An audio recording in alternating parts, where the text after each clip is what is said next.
spoiler, because of a bear attack that Ava's dog was involved in. This part might be too intense for younger readers. Bear attack. In a Christian romance novel. What is happening? Must we begin with the most incongruous element? It's hardly representative of the narrative's core thematic concerns, which are, shall we say, repetitive. Repetitive? It's the only exciting thing that happens besides maybe wanting to throw the main character out a window. Welcome back to Heartbook Radio, folks. The only book show brave enough to admit most books are kinda boring. I'm Roxy Riot. And I'm Dr. Alastair Finch. Today we're dissecting Pieces of Forever by Valerie M. Bodden, a title, I might add, that accurately reflects the perceived duration of the protagonist's self-flagellation. Whoa, big words. Basically, it's about this former model, Ava, who gets scarred in a fire and spends the next 8 years, plus the whole book, whining about it. 8 years. Her boyfriend, Joseph, just waits. Like a golden retriever. A really, really patient, possibly brain-damaged golden retriever. While your analogy lacks nuance, it captures the central dynamic. Ava's crippling insecurity following her trauma becomes the sole engine and impediment of the plot. She is difficult. Difficult? She's a black hole of misery. If Ava came to my party, I'd fake a gas leak to get everyone out. She spends the entire book going, woe is me, I'm hideous. Joseph, you can't possibly love this melted candle face. And he's all, but Ava, your soul shines like a slightly less melted candle. Her trauma is profound. The psychological ramifications of such disfigurement, particularly for someone whose identity was tied to conventional beauty standards.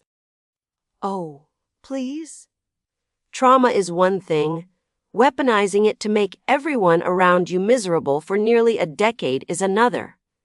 She's got this perfectly nice, handsome vet who loves her, brings her artisanal dog biscuits probably, and she's just batting him away like, no.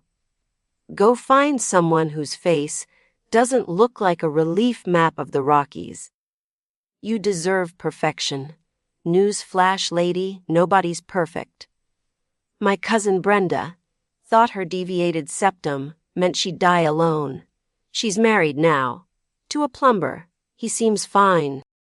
Comparing complex psychological scarring to Brenda's septum seems reductive, but Ava's insistence on dictating Joseph's feelings for him is a valid point of frustration. It borders on emotional manipulation, albeit born from self-loathing. Borders on? It is. And Joseph? Let's talk about Saint Joseph, the patron saint of doormats. 8 years. What was he doing for 8 years? Knitting. Perfecting his Sardu starter. Did he date anyone else? Or just stare at her picture, sighing? The text suggests unwavering devotion, a testament to enduring love. Or a crippling lack of options. Maybe he just has a massive savior complex. I must fix the sad lady.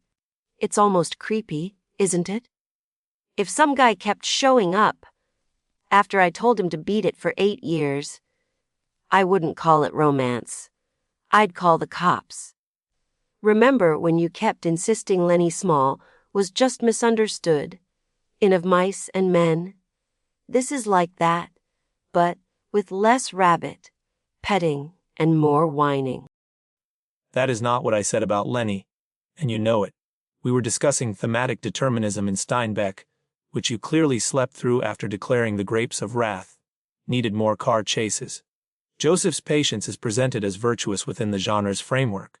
Whether it translates as healthy is another matter. Healthy? It's baffling. Even the 5-star reviews are like, Joseph had more patience than any man I've known. Yeah, because most men have this thing called self-respect. And then there are the readers who just straight up quit.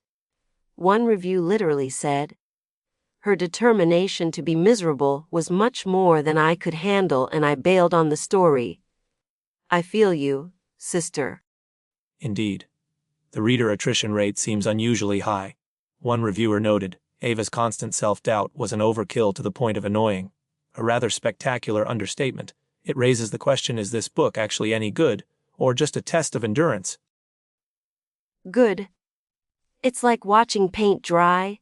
If the paint constantly told you how ugly it was, people are either screaming, "Stop everything and read this," like they've found the Holy Grail, or they're throwing it across the room. There's no in-between. And the religious stuff. Beware the chief of liars. Don't listen to the master deceiver. Is this a romance novel or a Jack Chick tract? The Christian framework is explicit. It attempts to contextualize Ava's struggle as spiritual warfare against negative self-perception personified as deceit. Whether that resonates depends entirely on the reader's inclination towards overt theological messaging. Inclination? I just kept picturing Satan with little horns whispering, P.S. Ava, your left cheek is slightly asymmetrical.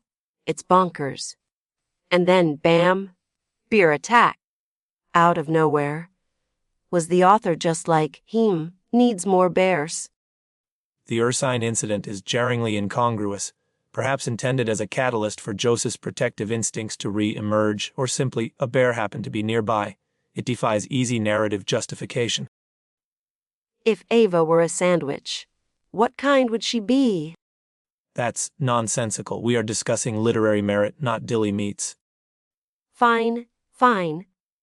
But seriously, it'd be like a week-old tuna salad sandwich left out in the sun.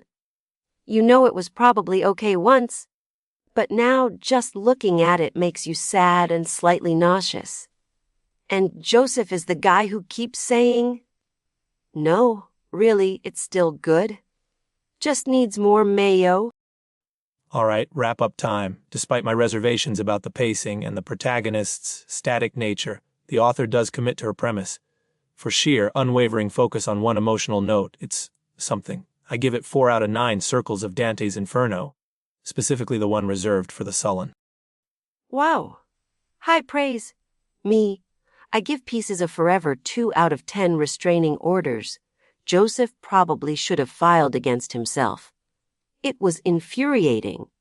But hey, at least there was a bear. Almost made the 8 years of whining worth it.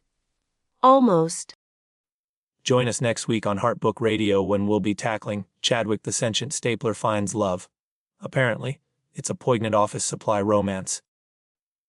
Sentient Stapler, yes.